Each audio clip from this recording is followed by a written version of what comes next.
Yeah. Magic of the vapes, eh? What's up everybody, welcome back to the channel. It is your boy Tommy again with another video, and I probably sound a little different. I'm using a lav mic again. I'm trying to get the settings on it right, so I'm even have it going into my Go XLR to hopefully improve the quality so I can kind of, you know, go about and have some fun with these videos and stuff like that, what I don't need to actually sit there and work away on something. Again, don't forget as well that I stream on Trovo myself, so if anything like this helps and you want to help come support me, link is always down here down below. You can come follow me, check me out, stuff like that as well. And if you enjoyed the video, do not forget to hit like and subscribe. It really does help.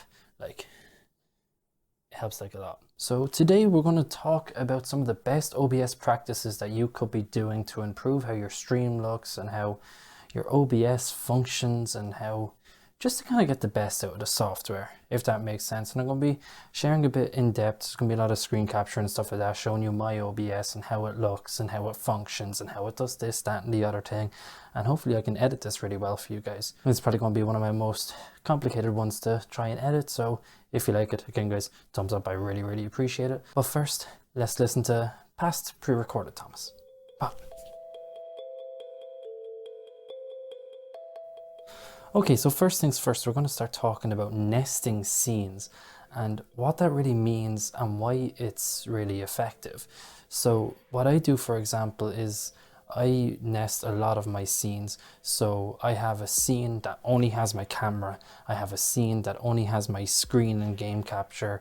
I have, you know, all these different types of things. And what that can do is that can really help when you're transitioning. So if you use something like the move transition, link for that's going to be down below, because if you ever see how stuff moves around on my stream, you'll understand what I mean. So yeah, so doing something like this can really help. So let's say if you have something and your camera is going from here and it's going over to there, instead of having two different scenes with two different active sources of your camera, you can just make it once and import in your sources, import the scene there. It makes a whole lot of sense to do it this way. It's just a niche way to do it. At least if you need to make a change, you're not going into all of your different sources and your scenes that have your camera inside it and have to make all the changes there. And this goes for anything. Would avoid creating groups, and I would much recommend you to nest your scenes like this, just because if you make a change to something in a group, it can change it everywhere. So if you resize something in a scene and you copy that group over to another one, that same effect is going to happen there too. But by nesting the scenes, this is not the case and it won't affect it at all, which is perfect. If you need to make a global change, go over to the main scene and adjust it there. I hope that kind of makes sense. I'm kind of doing this with like a rough script and stuff.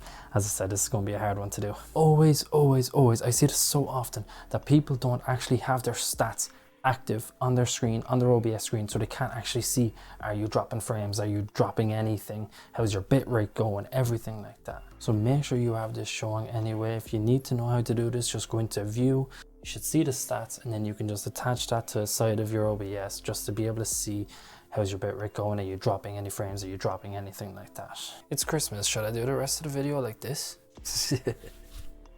Another tip I would recommend to do just while you're kind of on the way with doing stuff like this is label your stuff correctly, you know? If you don't call your camera video source, don't call your screen share or whatever it's called. Label your things so you understand what you're poking at, and you don't need to go clicking stuff and trying to figure out what's actually what. Eventually your scenes can get so overwhelming that it's hard to find exactly what's what, especially if you're streaming on Trovo right now and you're trying to set up your own different custom type of stream labels and stuff like that, because there is no Stream Elements support or Streamlabs support at the minute, and everything's done by these bots that use either text files or URLs. Let's say you're going to go for something that has your latest follower on it. You're going to have two things for that. So you're going to have the actual bit of text that says latest follower, and you're also going to have the data, which is either the text file or the URL. Calling them things like follow txt and follow dat. So the txt I know is the thing that just says latest follower, and the dat is the data saying that who's the actual latest follower. If you follow stuff like this, it can be really easy But if not, and if you just start naming shit, random shit, you're gonna get lost and you're gonna get confused and you're gonna get pissed off. I won't even lie about that. You're just gonna be so fed up, you're not even gonna bother anymore. If you can organize this shit greatly, you're gonna have no problems at all. Another thing I would recommend to do is don't delete your old scenes. If you have an intermission screen, but you're after making a new one, I'd keep the old one too. Switch it up. Have as many intermission screens. No one says you need to have one intermission screen. No one says you need to have one main gaming screen. No one says anything like this.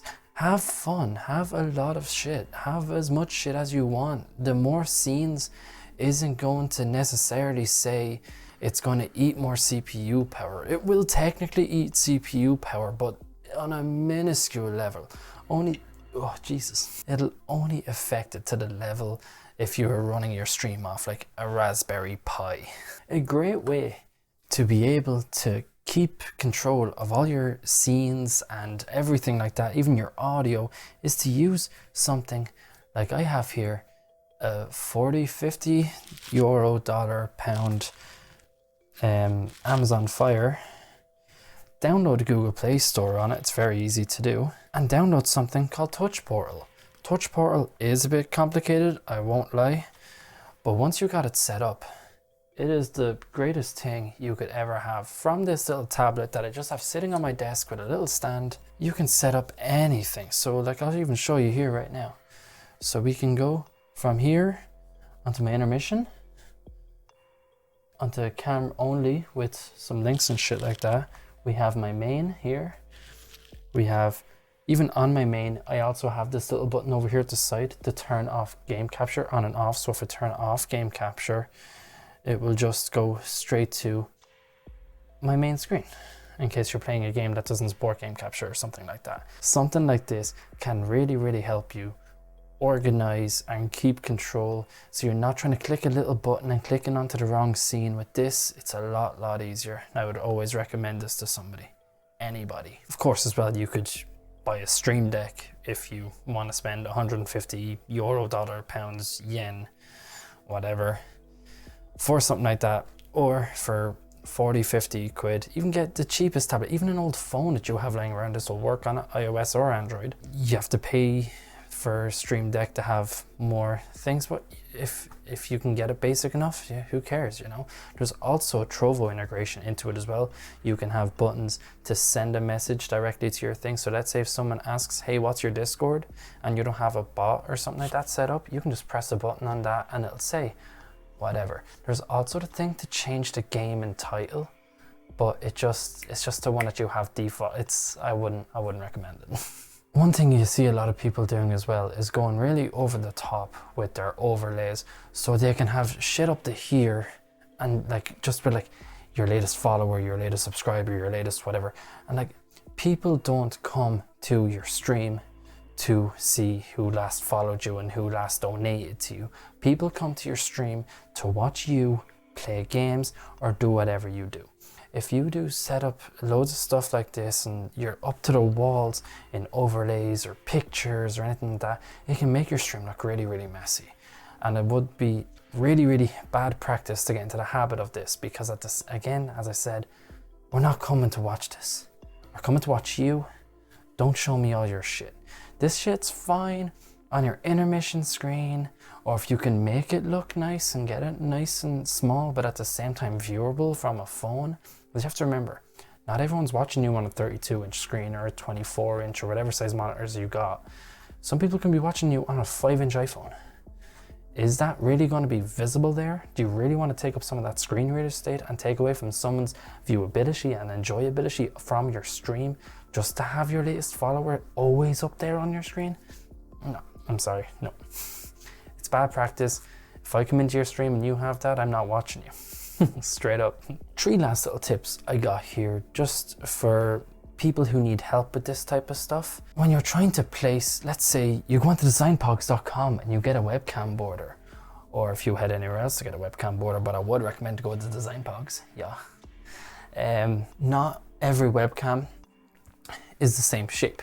Most are 16:9 aspect ratio, a lot are not, and most overlays are 16:9 aspect ratio. But again, Sometimes, not always. A lot of DesignPogs ones are actually 4x3 or something similar, because if you're standing here, this is all wasted space. This is all wasted space. This is space that we could be showing your games and showing you get nutty shots. So a few little tips I can teach you. So if you hold Alt while dragging the side of your webcam border, or any scene for that matter, or any source for that matter inside of OBS, you will start to crop. So if you've too much space over here, and like if your webcam and has you like this, crop out all this shit. So hold Alt and drag over. Get a nice little box going. It's gonna be squarey, it's gonna be boxy, but you're not wasting space and your webcam don't look like you like this. Another thing then as well, if you do have a wider angle and you like the bigger shot, but your webcam border is only a square and you want to stretch it out, if you hold Shift, that will stretch, and with that then you can make anything fit any size.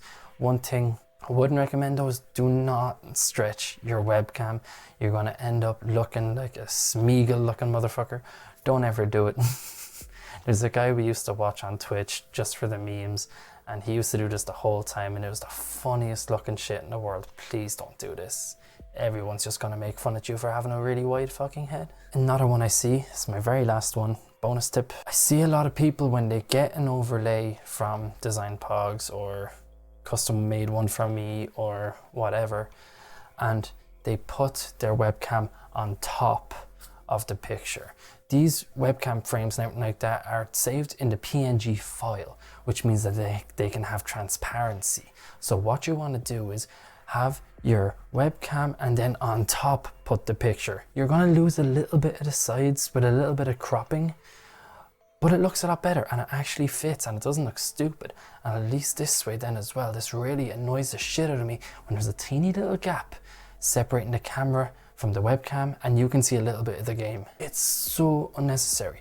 Using the 2 tips that I told you below will be able to get this perfect for you, and you should never happen again. Should never happen again. It's no. I will lose my shit if I see anybody using the DesignPogs overlay and not following the steps. But anyway guys, that's it for today. Thank you very much for watching. Do not forget to like, subscribe and all that good stuff. Check out designpogs.com if you want a custom overlay or anything like that as well. My Discord's down below. Don't forget to follow my Twitter, follow my Trovo, subscribe, give me your cat, I don't know. Thanks again, take care, peace, bye.